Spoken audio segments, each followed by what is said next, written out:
नौजवान था और यतीम भी था। शौक बन गया दीन पढ़ने का। मोहल्लेदार इलाके वाले कहने लगे कहाँ से कमाएगा, ना बाप है ना माँ है ना घर है, कहाँ से। हजरत रूमी कहते हैं नौजवान ने जंगल में झोंपड़ी लगा ली।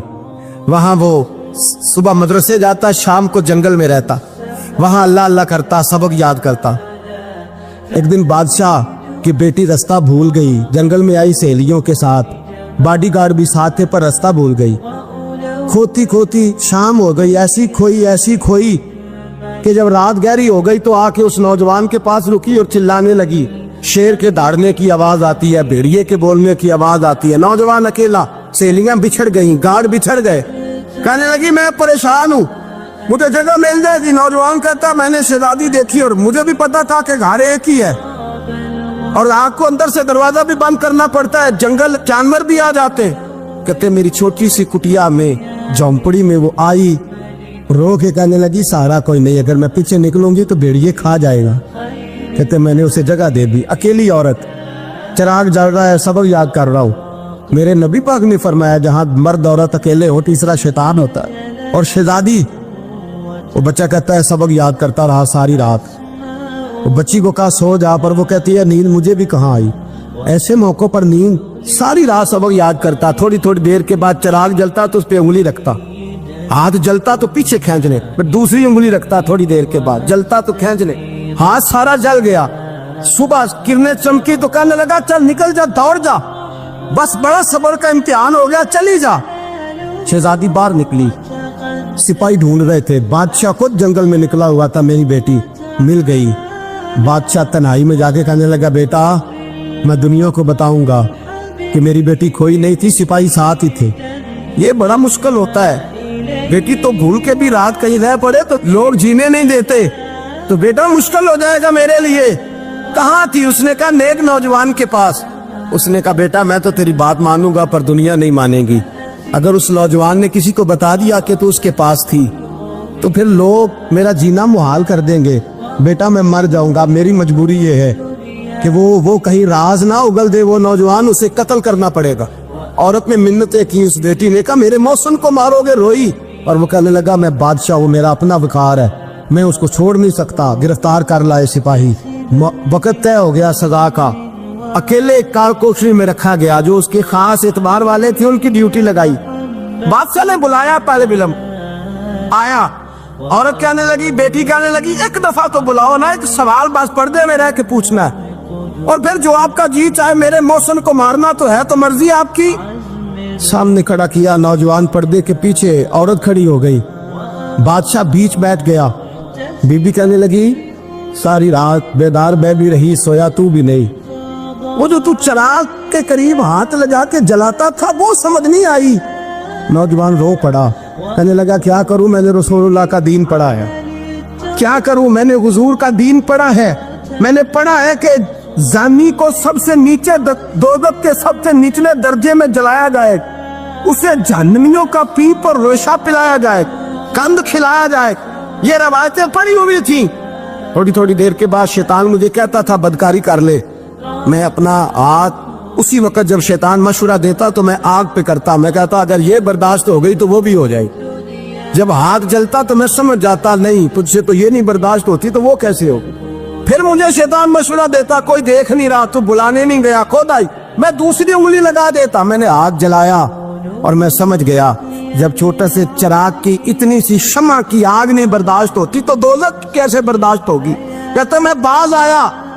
बादशाह ने ये कहानी सुनी, लफ्ज सुने तो चीख मार के रोया। कहने लगा तालिब इल्म तू तो मेरे नबी का सच्चा गुलाम है और मेरे रसूल के जो सच्चे गुलाम होते हैं उन्हें फांसियां नहीं दी जाती, उन्हें तख्त पर बिठाया जाता है।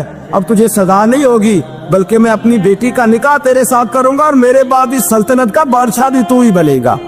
अब वो नौजवान वहां नारे लगा रहा है, कहता लोगों तुम मुझे कहते थे दीन से क्या मिलता है, दीन से तो अल्लाह तख्त व ताज भी अता फरमा देता है। अगर नौजवान शर्म व हया वाले बन के रहे अल्लाह सारी इज्जतें दे देगा।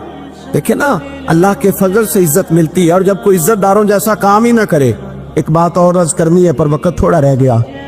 जवानों मैं ना जब कभी परेशान होता हूँ ना तो मैं ये वाली बात खोल के पढ़ता हूँ वाला। ये बात ढारस बनाती है, ढारस तवानाई देती है, पूरा मजमून बांधा है। आला हजरत कहते हैं बेरूपिया था, मदारी, रूप बदल बदल के दिखाया करता था, बादशाहों से इनाम लेता था। एक दिन औरंगजेब आलमगीर के पास आ गया, कहने लगा मैं रूप बदलूंगा, अगर आप पहचान ना सके तो मैं इनाम लूंगा। आपने फरमाया मैं कोई ऐसे वैसा बादशाह नहीं, कहा मुझे धोखा देना मुश्किल है, कहा नहीं मैं रूप बदलूंगा। हजरत औरंगजेब आलमगीर बड़े नेक बादशाह गुजरे, बड़े परहेजगार। वो बेरूपिया कहने लगा मैं रूप बदलूंगा, आप नहीं पहचान सकेंगे। फरमाया चल जितना तेरे अंदर जोर है लगा ले। हजरत ने ऐलान किया कि मैंने फौजी भर्ती कर दे, 2 माह के बाद टेस्ट होगा। वो 2 महीने दौड़ता रहा, रंग रूप बनाता रहा, आया टेस्ट देने, 2-3 सिपाहियों का इम्तिहान लिया, उसकी बारी आई तो 10 रुपए दिए, कहने लगे तेरे आने जाने का किराया मैंने तुझे पहचान लिया है।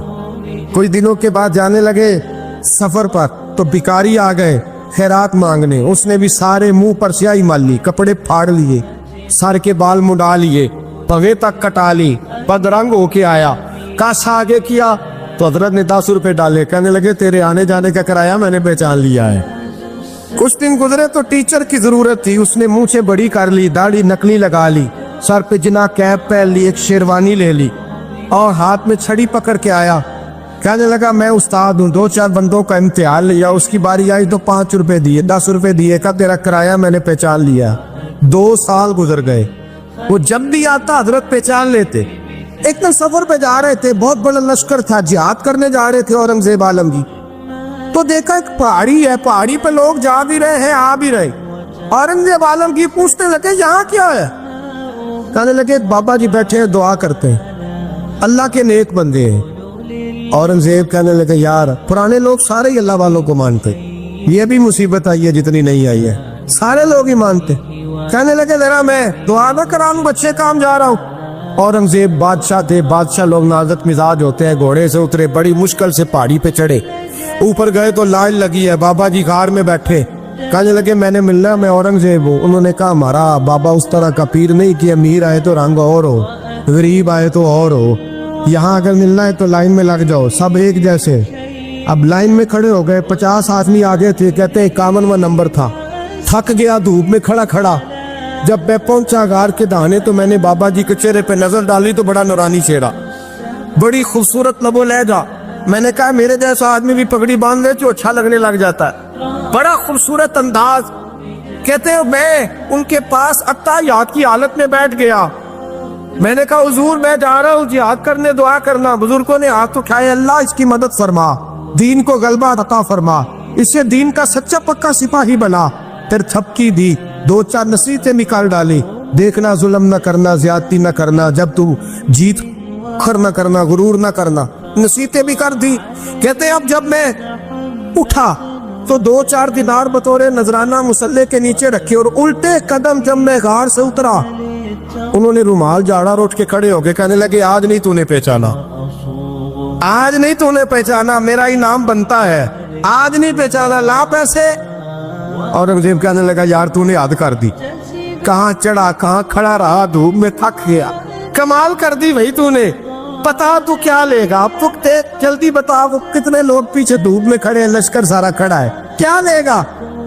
उसने कहा सबसे कीमती हीरे वो है जो तेरे सर के ताज में लगे हुए, मुझे तेरा ताज चाहिए। और भाइयों सुनना और याद रखना, मेरे आला हजरत कहते हैं बादशाह ने सर के ऊपर से ताज उतारा, बहरूपिये के कदमों में रखा और कहने लगे ये ले, और ये तो तेरा मांगने पर मैंने दिया है ना, मैं वापस आता हूँ तो आना, मैं अपनी मर्जी से भी तुझे दूंगा। तूने औरंगजेब जैसे बंदे को धोखा दिया, आना मैं उस वक्त भी दूंगा। वो देख बस बात खत्म हो गई, हद हो गई। देखकर कहते हैं जब मैं पलटा ना वापिस, बहरूपिये ने आवाज दी बादशाह ठहर जा। तो मैंने पलट के देखा तो कहने लगे ये अपना ताज ले जा, उठा और ले जा। मैंने कहा 2 साल बीत गए तुझे मेहनत करते, आज काबू आया तो ले जाओ। कहने लगा ले जा, मसला समझ में आ गया। मैंने कहा मुझे भी तो समझाना। कहते वो फूट फूट के रोया, उसकी आंखें बरस पड़ी, सैलाब की तरह आंसू बह निकले, तड़पा और रो के कहने लगा बादशाह मैंने झूठ मूठ रसूलुल्लाह की गुलामी इख्तियार की थी, झूठ मूठ की दाढ़ी, झूठ मूठ की पगड़ी, झूठ मूठ का फकर, मैंने झूठ मूठ नबी पाक का लिबास पहना है, तो तेरे जैसे बादशाहों के ताज मेरे कदमों में आ गए हैं। अगर मैं सचमुच रसूलुल्लाह का गुलाम बनूंगा तो अल्लाह क्या कुछ अता फरमाए, अल्लाह कितनी नेमतों से नवाजे। मेरे आलत क्या फरमाते हैं, आला हज़रत फरमाते हैं फरिश्ते भी करते हैं ताज़ीम मेरी। कौन जी? अल्लाह। ऐसा अकीदा भी कम मिलेगा जो बरेली के इमाम का अकीदा है, ऐसा भी कम। कहते हैं फरिश्ते भी करते हैं ताज़ीम मेरी। क्यों? फरमाने लगे फिदा हो के उन पर ये इज्जत मिली। बगदाद के एक दरवेश आलिम थे, तो वो जब भी नमाज पढ़ाते ना तो किसी ताजर की 2 बीवियों के बारे में दुआ मांगते। तो जो है मेरी बात पर, नमाज पढ़ाते तो कहते अल्लाह उस ताजर की 2 बीवियों को अपनी खास रहमतें अता फरमा। एक दिन लोग उनके गिर्द इकट्ठे हो गए, कहने लगे बाबा जी बताएं तो सही वो बीवियां कौन थी जिनके लिए आप दुआ मांगते। तो फरमाने लगे मेरे शहर का एक ताजर था, बहुत बड़ा ताजर था, मालदार था पर बे औलाद था। उसे बगदाद से मुल्क के शाम जाना पड़ता था तिजारत करने, और कई कई महीने उसे शाम के मुल्क में रहना पड़ता था। उसने इस तरह किया कि वहां भी एक शादी कर ली। तो जो है ना मेरी बात पर, क्या कर लिया उसने? दूसरी शादी करना मर्द के लिए जायज है, तीसरी करना भी, चौथी करना भी भैया का वक्त, मगर अगर इंसाफ कर सके तो। अगर चारों में हम ना आधा मसला सुनते हैं और आधा ही बयान करते हैं, अगर इंसाफ ना कर सके फिर उसके लिए 4 जायज, फिर वो एक ही रखेगा। तो अजीज दोस्त, दूसरा निकाह कर लिया, शादी हो गई। अब वो वहां कुछ ज्यादा वक्त गुजारने लगा, मालदार आदमी था, बीवी को मकान भी लेके दे दिया। अब वो जरा देर से आता वापिस, और जब आता भी तो उसके वो वाले अंदाज ना होते जो पहले हुआ करते थे। अब बीवी से बड़ा जासूस भी कोई नहीं होता, उसको तो पहले पता चल जाता है कि माजरा क्या है, उसे बड़ी खबर होती है। तो उसने महसूस कर लिया कि बदले बदले से मेरी सरकार नजर आते। वो कहने लगी अब के जब आता जाता है तो इसके हालात कुछ बदले बदले से हैं, माहौल कुछ और है। उसने एक बूढ़ा आदमी जो उसका अजीज भी था और समझदार भी था, उसको तैयार किया। कहने लगी अब के जब मुल्क के शाम जाए ना तो इसका पीछा करना और खबर करना कि कहाँ रहता है, कहाँ जाता है, क्या करता है। वो बूढ़े बुजुर्ग जो थे वो खातून के कहने पर कुछ उसने किराया भी दिया। वो उस ताजर के पीछे गए और वापस आके खबर दी। कहने लगे कि ये तो 2-3 साल बीत गए, इसने वहां भी शादी की हुई है, तुझे बताया ही नहीं। बीवी बड़ी समझदार थी, हौसला मंद, जीरत, उसने शोर नहीं मचाया। उसने कहा कि मैं ना अब जब आएगा ना तो तरीके से बात करूंगी और पूछूंगी कि ऐसा क्यों किया। और ये भी उसने आके बताया कि अगर तेरे साथ निकाह के बाद उसे औलाद नहीं मिली तो औलाद वहां भी कोई नहीं, कि मुकम्मल तफसीलात। अब जब इस दफा खामंद आया तो आते ही वो बीमार हो गया, कमजोर होने लगा। अब खातून ने मुनासिब नहीं समझा कि आते ही धड़ाम से मैं उसके सर पर ये बुत ये छोड़ दूं कि तूने निकाह किया हुआ है और मुझे बताया नहीं। वो जरा तसल्ली में रही, कुछ वो बीमार था, हौसला रखा, खिदमत करती रही। कुछ दिन गुजरे तो वो ताजर इंतकाल कर गया, फौत हो गया। अब राज खोल न सका, इद्दत गुजारी, और जब सारा माल जमा किया ना तो अशरफियों की बोरियां भर गई। सारा माल उस बीबी का, 4 बोरियों में अशरफियां, 4। यहां तो पेट का दोज़ख है, माज़ अल्लाह भरता ही नहीं। हाल मिन मजीद, हाल मिन मजीद। वो जो कहते थे ना कि बस बाहर चला जाऊं और बाहर मैं कुछ थोड़े से पैसे कमा के 2-3 साल में लौट आऊंगा, फिर यहाँ आके कोई कारोबार करूंगा, वो गए हैं तो वापिस नहीं आए। वो जो कहते थे ना बस मैंने इतना सा कारोबार करना है कि मकान बन जाए, उन्होंने 4 मकान भी बना लिए हैं, लेकिन ब्रेक हल में मजीद की दौड़ है। अब 4 बोरियां उस औरत ने छुपाए रखी। कोई बंदा नहीं जानता बगदाद में कि मुल्क के शाम में ताजर की दूसरी बीवी भी है। जब वो फारिग हुई तो उसने उस बूढ़े जासूस को फिर बुलाया और 2 बोरियां ऊंट पे रखी, खुद भी साथ बैठी और मुल्क के शाम गई। अल्लाह अकबर। वो बुजुर्ग कहते हैं मैं ऐसे नहीं दुआ करता। उसको जाके कहने लगी मैं अकेली वारिस नहीं हूँ, आधे की वारिस तू भी है। मैं अकेली वारिस नहीं, ये तक़सीम विरासत है, आधी की वारिस तू भी है। तो रख अपने पैसे, मुझे पता है उसने निकाह किया था पर मुझे बताया नहीं था, तो रख अपने पैसे, मैं तुझे दे रही हूँ, आधे तेरे हैं आधे मेरे हैं। उसने नजर उठाई तो रो पड़ी, कहने लगी नहीं अब ये सारे तेरे ही हैं। اگر تو اللہ سے ڈرتی ہے تو میں بھی رب سے ڈرتی ہوں، اگر تو مصطفیٰ کریم کا کلمہ پڑھتی ہے تو میں بھی اسی نبی کی ماننے والی ہوں۔ کہا بات کیا ہے، میرا کیوں ہے سارا؟ تو وہ خاتون کہنے لگی وہ 2 سال 3 سال سے میرے ساتھ نکاح تھا، اور اس نے بتایا تھا مجھے کہ میری بیوی بھی ہے، اور میں غریب تھی تو میرے والدین کو بھی بتایا تھا کہ میری دوسری شادی ہے۔ یہ مکان اس نے مجھے لے کے دیا تھا، میرے تمام اخراجات وہ پورے کرتا تھا، نان و نفقہ کا خیال رکھتا تھا، لیکن اب کہ جب وہ آیا تو وہ بیمار تھا۔ اس نے مجھے بتایا کہ مجھے طبیب نے بتایا ہے کہ میں شدید بیمار ہوں، شاید بچ نہ سکوں۔ تو کہنے لگی وہ مجھے کئی لاکھ روپے بھی دے گیا، اور جاتے دفعہ مجھے طلاق بھی دے گیا، فارغ کر گیا۔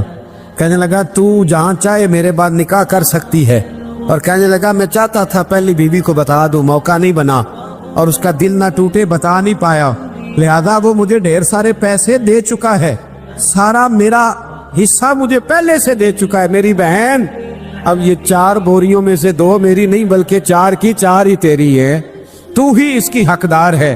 تو بزرگ کہتے ہیں مجھے بتاؤ جن کے اندر اس قسم کے تقوی کی جھلک ہو ان کے لیے ہر نماز کے بعد دعا مانگنی چاہیے کہ نہیں مانگنی چاہیے؟ حضرت عمر کے زمانے میں